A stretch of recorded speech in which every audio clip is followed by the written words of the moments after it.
since all of us have challenges to overcome, this is actually a really great opportunity to really think about how your talents come into your life and how they can both get you out of challenges and sometimes maybe even get us into challenges. And I think, Chad, when we let our talents react out of our habits, like to go back to that like habitual versus intentional use, I think they make our challenges even harder. Hi, and welcome to the Thoughtful Talent Show. I'm Jen Werner of Jen Werner Coaching. And I'm Chad Ahern of Talent Teams Consulting. This season, we're welcoming fellow coaches back to the show to explore how people can move beyond naming and claiming their talents and start to aim their talents. We're calling this season Strengths Applied. And our topic today is overcoming challenges. We chose overcoming challenges because challenges are something that we all deal with, whether at work, at home, in relationships, they're all around us. I think our ability to overcome those is deeply tied to our current state of well-being, though. And so when our well-being is low, I think it makes even small challenges really, really feel overwhelming. So where I think strengths matter here is that our natural talents can influence the ways that we can respond and move through some of these challenges. They help us navigate them in a way that feels real and powerful for us. And I think they can help us actually restore some of that well-being that we might be lacking in certain spots. I'm really hoping that our listeners today can take away that overcoming challenges isn't about being strong. It's about knowing yourself and using your strengths intentionally, supporting your well-being. Whether you're a manager, a leader, or an individual, I think you can use what we offer today to support you or others through overcoming challenges.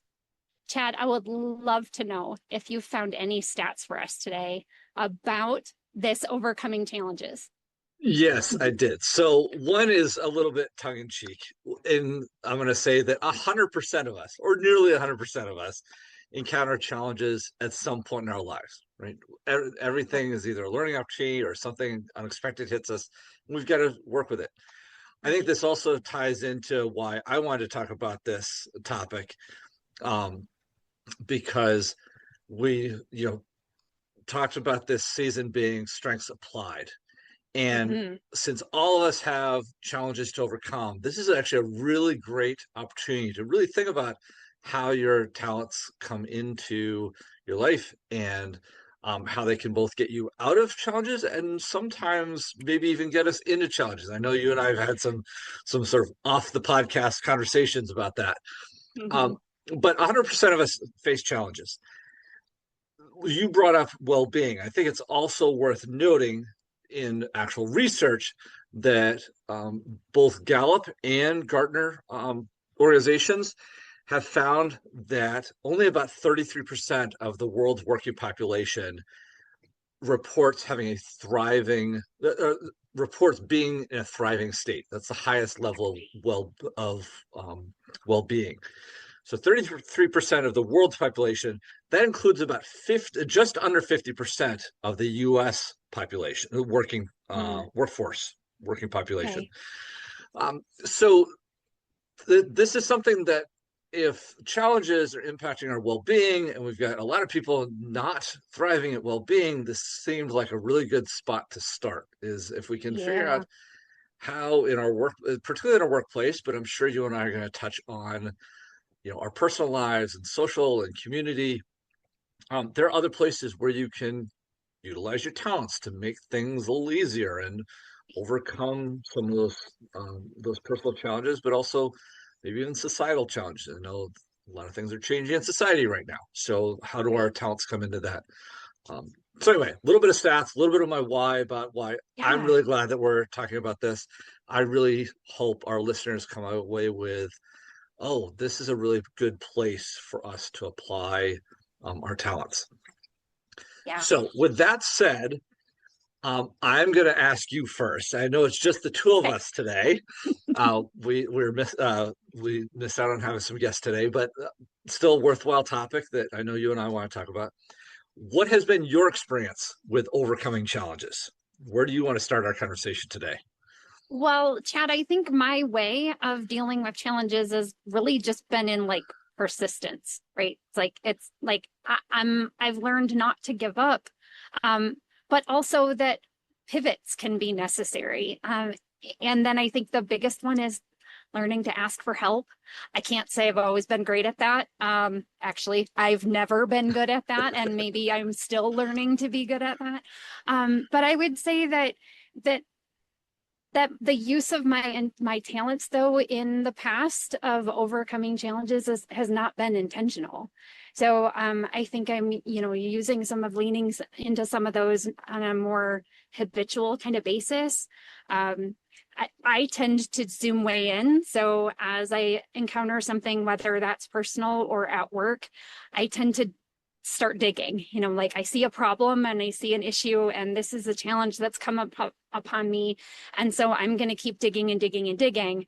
And what ends up happening is when I'm zoomed in so far, like those small problems just become like really overwhelming. We've heard that saying, like making mountains out of molehills. Ooh, the queen of that. And so instead of like taking the time really to step back, ask for help, I end up digging deeper and deeper, and sometimes making those things worse. So like personally and professionally, I think that's where my overcoming challenges, my experience with overcoming challenges, this is what I do. I think learning to lean into strengths more intentionally has helped to really understand why those things happen, versus what maybe I should do instead. And so when we talk about strengths, I'm excited to share like some of the things I've learned, because I do think it's a tough thing. Like we're just doing what comes natural to us. Would love to hear your experience as well. Yeah, so it's interesting to hear you talk about sort of the persistence versus pivot versus digging.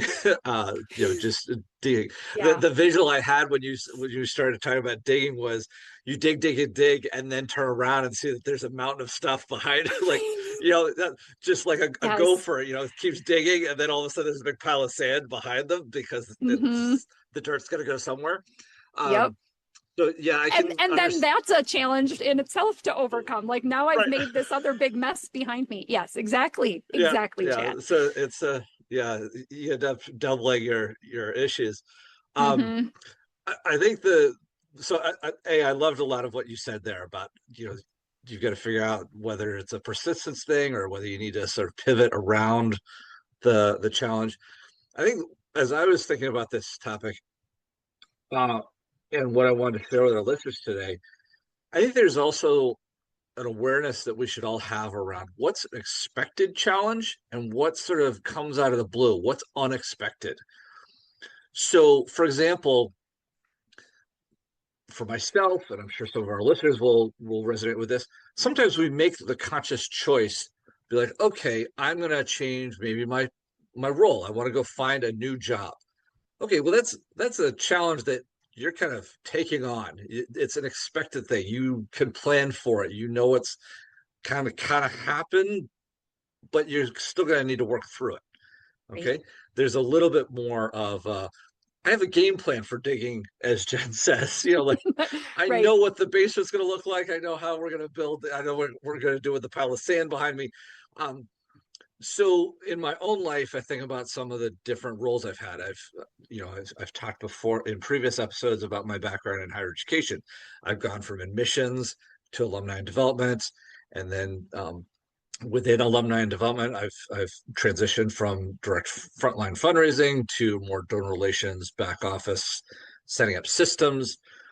Those transitions have all been, for the most part, taken on as I saw them come available. Okay. I also think about life, having your first child. My wife and I generally plan for, hey, we want to start building a family. But that, having a first child, that's a big challenge. And it's a welcomed one, but it's still something that you have to think through. I think about those in contrast to things like the pandemic hitting us all, with like less than a week's notice. We kind of saw it coming. We started to hear, I'm in the East Coast, so we started hearing the news out of, Washington State, Oregon, and is it going to make it eastward? And then there were a couple cases in New York City, and And then all of a sudden, March, what is it, 14th or whatever, everything basically shut down, right? And then my business at the time was still in its infancy, and I had all these conversations about, in the next year going to a bunch of different conferences. Well, those all disappeared in the blink of an Right. eye. And so there's that sort of unexpectedness. I've also been let go from a single position. The match just wasn't there, and I agreed it was the right call. But it was sort of, the timing was unexpected and a bit of a challenge of like, okay, well, what do I do now? And then I've also had to have some personal surgeries that were unexpected and were fairly significant, and they brought on their own certain challenges. And so just the difference between those expected ones that you choose to take on versus the unexpected ones that are kind of thrust in your face. I have found my talents respond very differently depending upon whether it's an expected challenge and a welcome one versus an unexpected and kind of out of the blue. And so I think that that's something I want to talk a little bit about today. But I think it's something that for our listeners, I think it'd be worthwhile, think about their own histories and what has been expected, and do your talents show up differently in those circumstances versus something that's very unexpected. Chad, I love that you brought up this like unexpected versus expected, because I was thinking in terms of like I put this on myself. Like this is a challenge I gave to myself. So that's really where I came to this discussion. And listening to you talk about these unexpected challenges that come up, I'm thinking, oh, we've had lots and lots. Being a full-time RVer, being on the road for 3+ years, we've had all kinds of things that have happened that we did not expect. Now, my husband and I both have deliberative in our top 5. So Right. we do assess risk and have every tool to fix whatever might happen. But still, it doesn't mean that in those times that it's even easier necessarily to like overcome those challenges in the time, and you just have to like use your talents intentionally. I think it's a really great place to talk about like how those talents show up in those moments. So Chad, I want you to help our listeners understand like which of your talents do you think have proven helpful, and maybe some that are less than, as you're overcoming challenges. Yeah, no, I completely, and I appreciate the question. It's funny that you start with deliberative. You mentioned your husband and yourself both have high deliberative.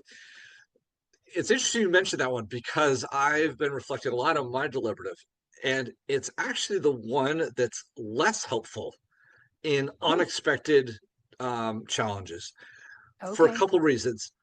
One is I'm now facing a whole set of unknown risks, and I haven't had really the time to plan for them. And then also, I don't want to make the wrong step as I go forward. So then I get even more sort of hesitant. I don't have your beautiful activator to just be like, push through that barrier. It takes me a minute to be like, okay, do I want to inch forward in this certain way? But by the time I've done that, I sometimes look around and be like, oh, well, all these other people have just started, and just starting is sometimes a challenge for me. So when real big unexpected changes like the pandemic, I definitely had to pivot for taking care of my family, and that's a whole other thing that I could probably touch on in a minute. But then in terms of my business, like I was a little probably slow off the blocks to kind of find that pivot. You were talking about pivoting, or trying to find a pathway around the challenge. That's something I tend to get a little hesitant on. I saw other people sort of explode their businesses out of the gates in the pandemic. They just made a switch, they made a pivot, they made a choice, and just go with it. And you and I both know, having deliberative, making a choice and just going for it is not necessarily our natural. Now you have your activator and a little bit of your achiever to help you along. I do not. So I just think that that's something that if our listeners, sit a little bit more in my camp, understand that's just part of your action, and then it's about figuring out where that does come in. I think one theme that I have seen helpful for myself in the unexpected is my harmony. which is an interesting one because normally it's placed in the relationship building domain and isn't necessarily seen as like a doing theme. Sure. My personal version of harmony tends more toward the practical. So it's like, okay, this is the situation. I don't need to get all worked up about, why it happened or getting all caught up in the emotions of stuff. Yes, I still process those emotions at the appropriate time, but in the moment, I start immediately focusing on what needs to happen next in a practical sense. So from there, that also leads us over into the expected. So once I've kind of processed an unexpected challenge, it then starts to look a little bit more like an expected challenge. And that's a place where themes like learner, which I've talked a lot about on this podcast at various episodes, is that I dive into understanding the situation. I dive into understanding the challenge. Okay, what are all the factors? What questions do I need to be asking of others? What questions do I need to get answered? And really starting to, it almost looks a little like input, like just gathering anything and everything that might help me with figuring out my best path forward. And then I look at my discipline and arranger. So discipline's number 6, arranger is, I think, number 8. And that's really where they start to help create structure for something new. So this pair comes in slowly, around those unexpected challenges a little bit. Yeah. It's hard to put together a plan when you don't know the change is coming or the challenge is coming. Right. But after I've dealt with sort of that initial hit, and apply this sort of post harmony application and figuring out the practical steps, the discipline and arranger really come in to structure those actions going forward. So those are some that I would touch on. I know others out there would probably lean on some others. I am kind of curious. I'm going to sort of ask the same question back to you, Jen. We're two different people. You come at challenges very differently than I do. What themes have been helpful or may have helped dig that gopher hole and the mountain of sand in terms of addressing or overcoming challenges? Yeah. Well, I want to start like you did, with the ones that maybe have not been very helpful. And I think it's honestly because I was leaning on that like habitual use. Like this is just who I am and what I do, and this is natural for me. So as I'm either, as I'm dealing with, I just had a moment, as I'm dealing with these like things that I've put on myself. So these like challenges that either I've made of my own or I've chosen to go this direction and I know it's going to be challenging and this is what I'm going to do about it. I think my responsibility is not very helpful. I tend to hold on to things that are mine, carrying along things that are not mine to take responsibility for. This can lead to these like feelings of personal guilt, a lot of failure kind of feelings when the outcomes don't match what my expectations were. And we talked about that during the failure episode. And then I think deliberative also, like, just like you said, like the deliberative, I mean, it really does make me like an overly private person. I think when you tap that or tie that to my relator, that's at 8, I think these two kind of come together and go, I'm just going to keep my circle small and I'm not going to share with lots of other people. So in brand new environments, like I'm finding myself now, I live in a brand new place and I don't know a lot of people. Reaching out and getting to know people is a little more difficult for me. Like it keeps me in this weird like self-preservation mode where I'm avoiding risks that might not even truly be dangerous, right? Like what is the danger in me like meeting new people and getting myself out there? So I think deliberative can actually stall some of that progress and keep me small and quiet, which isn't a place I like to be. The other one I think that maybe isn't quite as helpful or maybe I struggle with if I don't understand why the challenge is happening. So this hits to my belief. If I don't know the why and I can't make sense of what's going on, I keep digging and thinking. It's almost, I feel like it's more of a thinking theme than a doing theme, because I go round and round trying to find the reason, the why, like, why is this happening, to make it make sense so that I can move forward. And if I can't make it make sense, Chad, I feel like I'm broken. Like I don't know how to pull myself out of those things. Yeah. So where I think it's kind of interesting is whether it's habitual or intentional use, these challenges that are thrust on me that were not my choice, I think are areas I might tend to thrive. And we talked a little bit about that in one of our other episodes, and now I'm blanking on which one it was, about the, like I actually like to, change was the one on change. I actually like changes. I like creating change. I like making change, big change.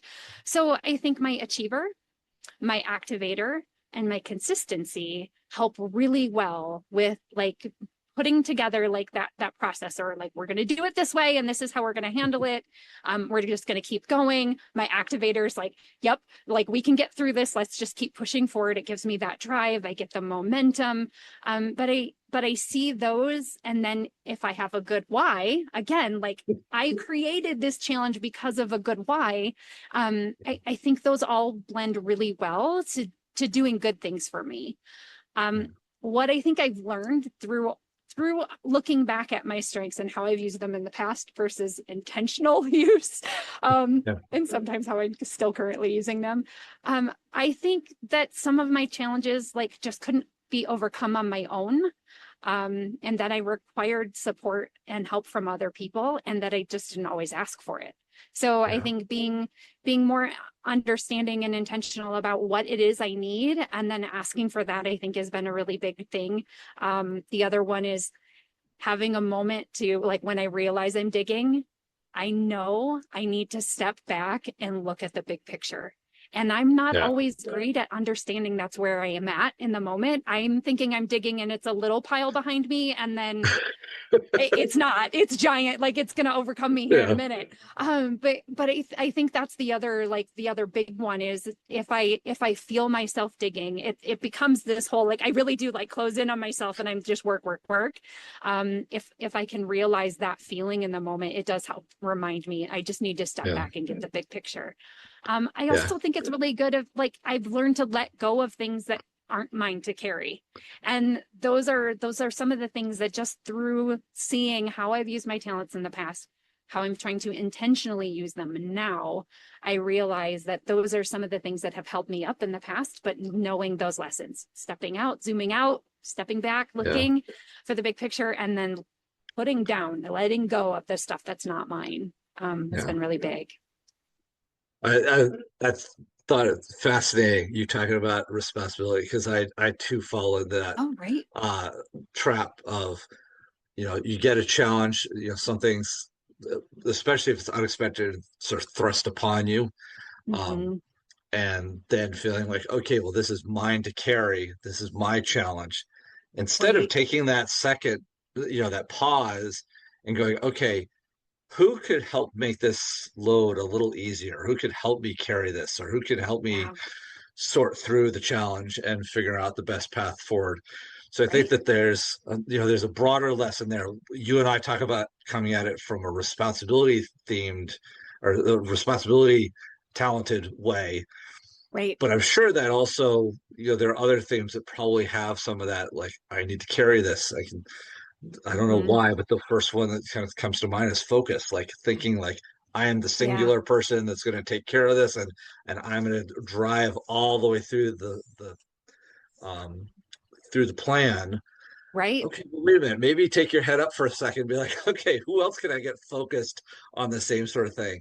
But there's some others that I'm sure, may have that challenge, intellection, being in your head a lot. Okay, maybe there's some others that can help you think through, and it doesn't all have to reside in your head. So I love that you talked about that carrying the load aspect. How big is the challenge, and can it be divvied up? Right. I also love that you touch on the intentional versus habitual. I think you and I have both talked, both on the podcast as well as in our own conversations, around our deliberative and think about all the risks that we've got to take on, and that's just how our minds work. That's kind of out of habit instead of direct, like consciously thinking, okay, what are the risks, listing them off, which ones are actually realistic, Right. which ones are have a high probability of becoming reality versus what's just sort of worry work thinking. Yes. Um, but I just think about others that see a challenge coming and immediately just default to their normal habit versus being intentional about it. So I love that you um, highlighted that. Yeah. Hopefully our discussion of our themes are getting our listeners thinking about, like, okay, what themes help me and don't help me in Right. addressing challenges. So for those listeners out there, I hope you're taking some notes to yourself. Jen, I know that you do a lot of coaching around people that are sort of less seen or struggling with being seen or heard within their Mhm. organizations, trying to find their path. They're obviously still encountering their own challenges. So I'm kind of curious, what sort of tips do you have for people that are kind of feeling in the back corner, Yeah. not seen and not heard, who are still trying to overcome challenges in their everyday work or everyday life? Sure. Well, Chad, I think at our core, we all are searching for recognition, validation, and connection. And if you are feeling unseen and unheard, this can make whatever challenge you're facing even heavier. So I think it's really about learning to use your strengths intentionally. And I want to use them to do a few things: reclaim your self-worth, advocate for yourself, and take purposeful action. So this goes right into that like intentional use that we were talking about. Yeah. And I like kind of did this around the domains and rather than specifically what talents I think could help, because I think honestly we all have one or multiples of these within our top 5. So I think just talking about them kind of in general may help. So for strategic thinking themes, it might be helpful to reflect on the journey that you've had so far through your challenge. Mhm. I think it's really important to reframe that story. So we talked a lot with our strategic thinking talented friends when we had them on for season 1, and they talked a lot about like spending time thinking about like what they're learning in the moment. And I think that's one of those things, like we don't have to, dig, and then find ourselves, oh, now we're in a hole. Okay, but what did I learn from what I've dug? Like what kind of nuggets can I take away from this? And then I think spending the time to share those insights with someone who you trust to help you gain some perspective. And I think that goes immediately to your conversation or your talk that you had about intellection, like sharing, what you're thinking and what you're going through with someone else. Like, do you see this the same way I do? Or am I thinking, something different? I think for those relationship building themes, I think it's really important to check in with your own emotions, protecting your own energy so that you're not absorbing other people's stress. So we've heard that a lot with empathy. They tend to absorb the emotions and energy of others around them. And if you are constantly absorbing others and you're feeling challenged, you are going to just put yourself in more of a stressful situation. So I think finding those moments where you maybe can just, even if you're feeling alone, if you're feeling unseen and unheard, maybe it's in those moments where you're just finding that a quick connection, just a smile, just something quick that wouldn't even have to be, a deep conversation about anything. We could just share a smile, share a wink, share a look during a Zoom meeting. If you're, remote employee and you're like, I can't believe they just said that, like we all have our like facial expressions. And then finding someone, now maybe it's not someone that you work with, but just finding someone that you truly trust, that will listen to you, to just share what's going on. Because what you're feeling doesn't have to be so heavy. I think when we hold it all on our own, we tend to make things heavier. Like me with my digging, I made my hole deeper. When we hold those emotions all on our own, they tend to feel heavier when we're alone. with executing themes, my favorites, because those are where I sit. We're going to go back to my advice that I've learned on my own. We're going to step back and assess what matters most. Like at this point, it's really more about like finding that, like, this is the challenge I'm doing. This is what I'm facing, but what matters most about this? Like, what am I really trying to get through? Yeah. Resisting the urge to just do more instead of finding the specific meaningful thing you should be doing about it. And then I think maybe even because we like to choosing one task that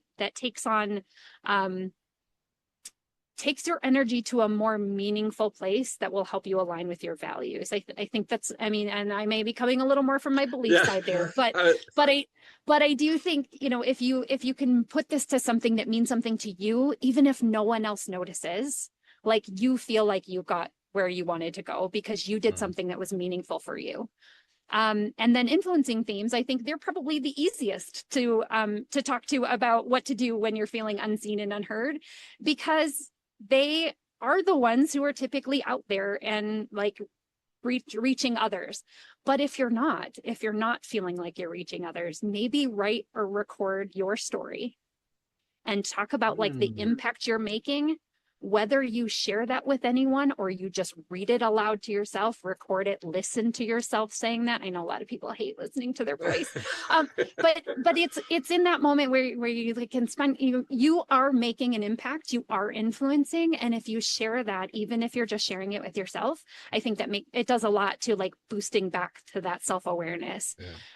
Using your voice to advocate for others or yourself. And then maybe taking one bold step that supports your visibility and your growth. Chad, I know I just said a lot, but why I think these really matter is that we might not, none of these, but if we did any of them, none of them might not get us noticed right away.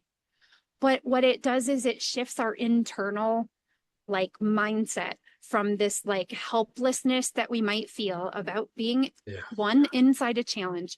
And now we're alone and handling this all on our own. And we're like raising our hand, like, can anyone see me? Is anyone else out there?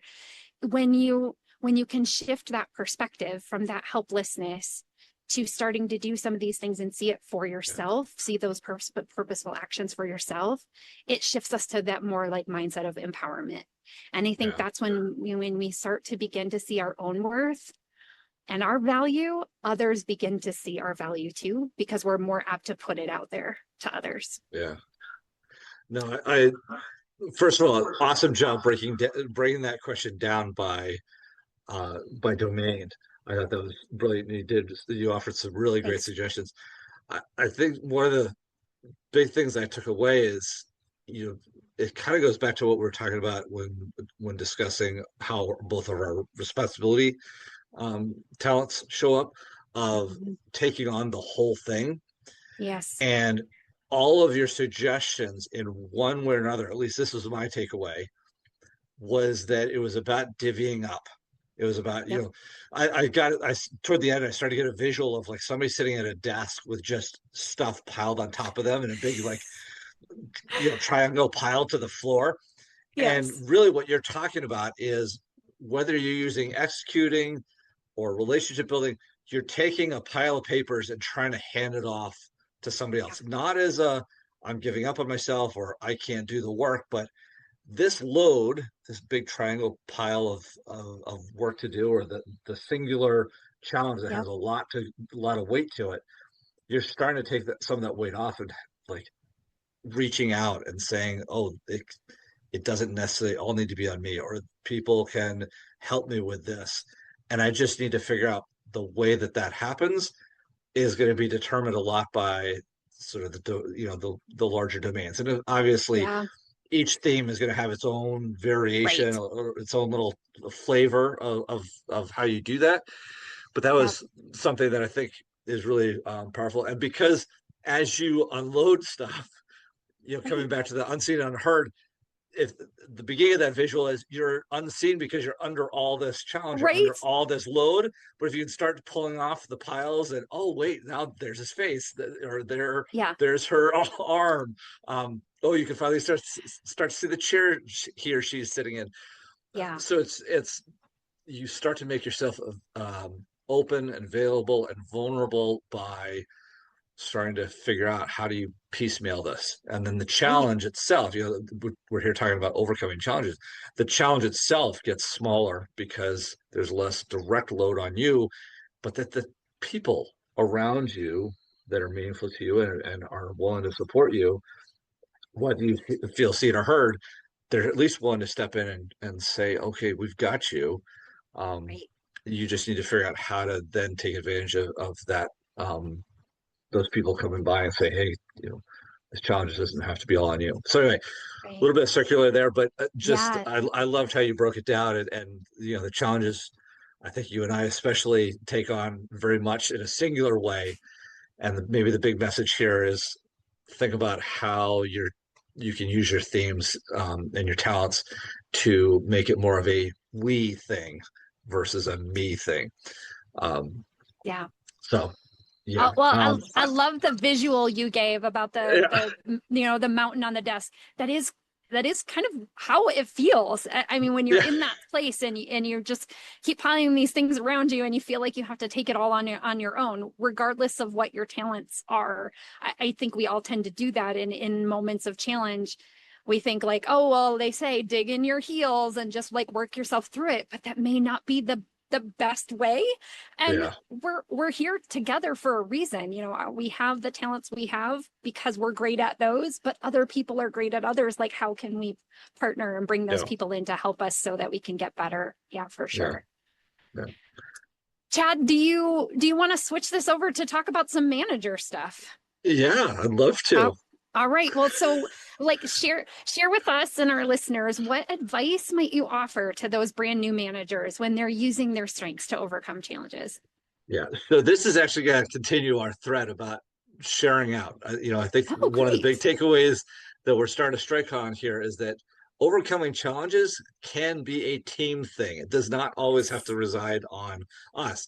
There are going to be times where it does need to be on us, and I think we sort of started to talk about that at the beginning of, you know, Hmm. my deliberative doesn't exactly help me, but my learner does. I think when we come back to new managers, once they've processed how their own talents come into the conversation about you're taking on challenges and resolving them. I think this is a time in the episode that we're going to continue to talk about the value of the team.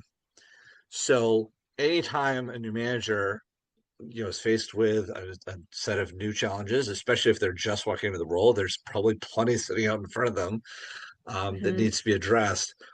This is really a time when you should lean on your team, be vulnerable about your struggles and the challenges you're facing, to them, to allow them being your team members, to contribute their talents. So again, we kind of come back to the how do we make this a piecemeal thing instead of one big load on a single person.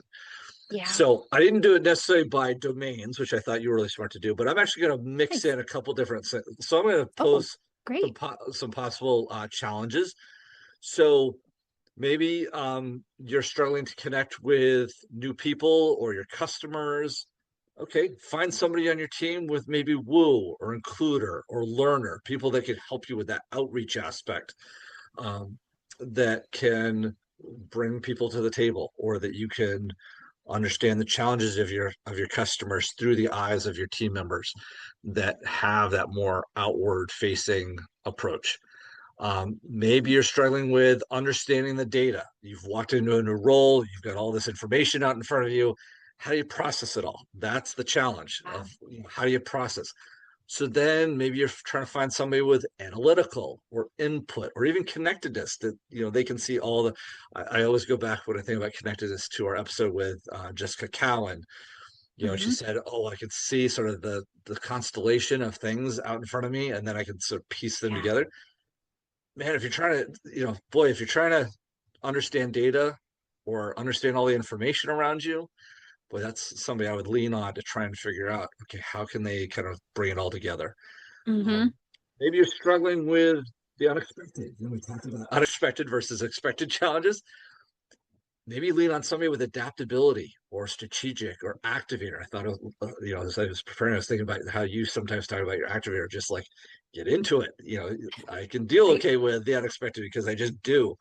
Or even Yeah. self-assurance, so that you're trying to Mm-hmm. find that path forward, take action, and develop or tap into the confidence that will all work out, right? So even though it's unexpected, the challenge, you will end up resolving it. It's just a matter of how long it takes you and who you involve in doing that. And then the last just example I got thinking about is, maybe your challenge is about something that sort of blew up in your face, right? Something Mm-hmm. didn't go quite the way you wanted to. You didn't expect it to be a challenge, but now all of a sudden you're sitting with a pile of rubble and you got to figure out what to do with it. So, maybe you're finding people with restorative or discipline or even positivity and futuristic talents so that they're helping you figure out how to fix versus maybe this moves a little bit from from overcoming a challenge to fixing a challenge. Mm-hmm. um, but they're working out how to fix it, find the silver lining, maybe, there's Yeah. that positivity, and then also how this might have blown up in your face in the moment, but maybe the lessons that you take from it is something that will help you in the long run. So I was thinking about futuristic being a play there. So that's kind of how I saw maybe some people around, how new managers can utilize the talents of those they have on their team. I always go back to the phrase of many hands make light work, right? It's Yeah. a challenge does not need to be solely taken on by the manager or the leader. It's about Right. how do you utilize and develop the people around you. I think this also comes back to the intentionality. Are you just waiting for somebody's natural talents to show up to help you? Or are you Right. intentionally going out and finding those people? Something blew up. Okay, I need somebody with restorative, and intentionally bring them into the fold Yeah. to help sort through and process and essentially fix the challenge that you've got out in front of you. So that's kind of how I would That's say it. awesome. I know you've Well, done some.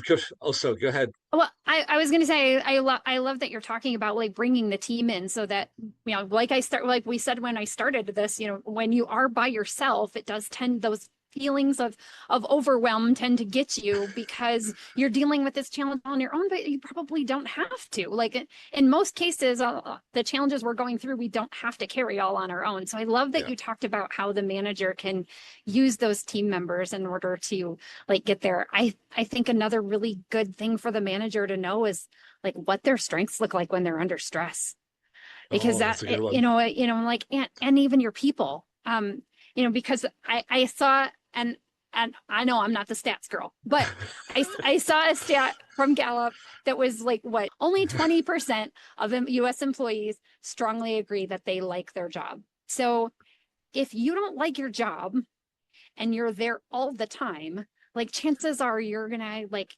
those talents that you have are probably not in their best, like showing their Right. best, their best faces. And so I think, whether you're the manager or you're the new manager of this team of people who maybe potentially don't like their job, I think it's really important to focus on the person, like not just Yeah. their role.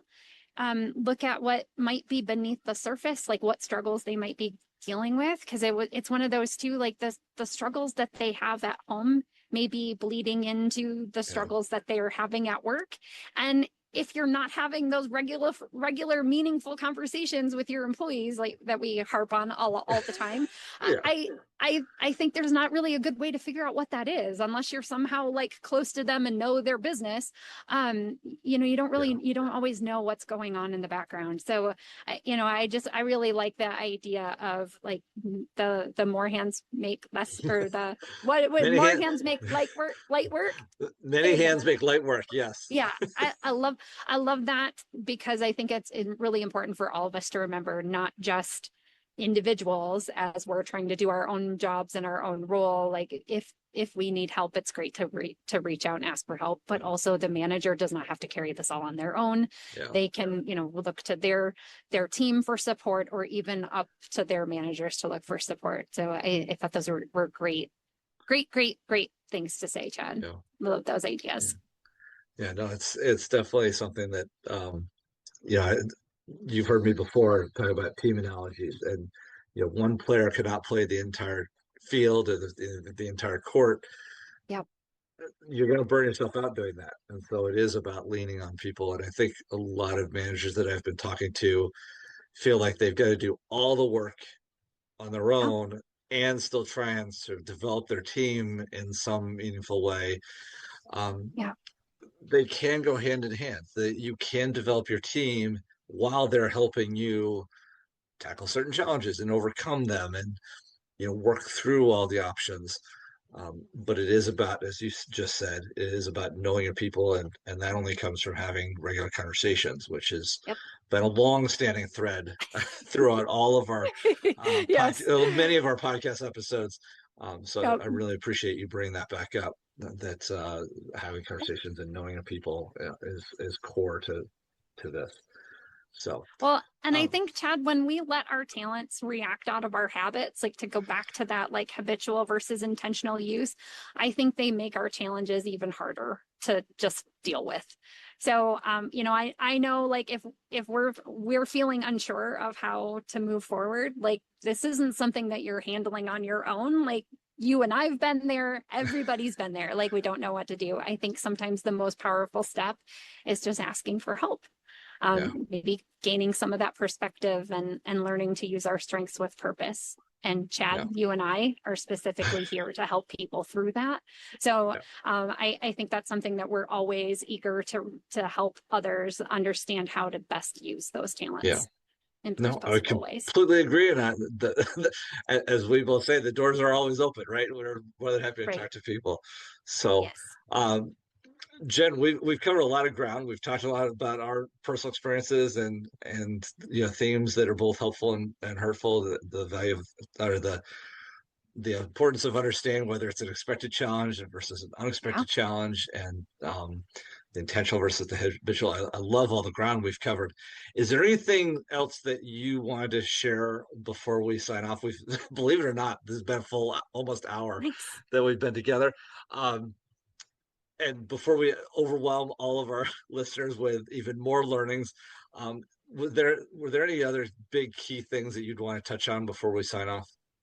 I think I just want to go back to that one last one that I gave as part of the managers, and maybe we talk about this for everyone. Know what your talents look like when they're under stress. Yeah. As I think that's a good key indicator that maybe it's time you take a moment to step back and find some intentional use, because you're probably Yeah. more in your habitual use at that point.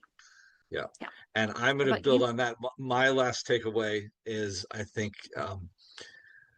Ghost, it's a blend of that habitual versus intentional, but it also is expected versus unexpected. So it kind of sits in the middle of that four-way Venn diagram, which is, are your talents driving you into a challenge? And therefore you may or may not see it coming because you're just in it. And then also, kind of to borrow the phrase that you used at the very beginning, zoom out and then say, okay, how can I intentionally put my talents toward making this a little bit more of a planned thing? Maybe that's a little bit more of my deliberative responsibility and even a little harmony coming in.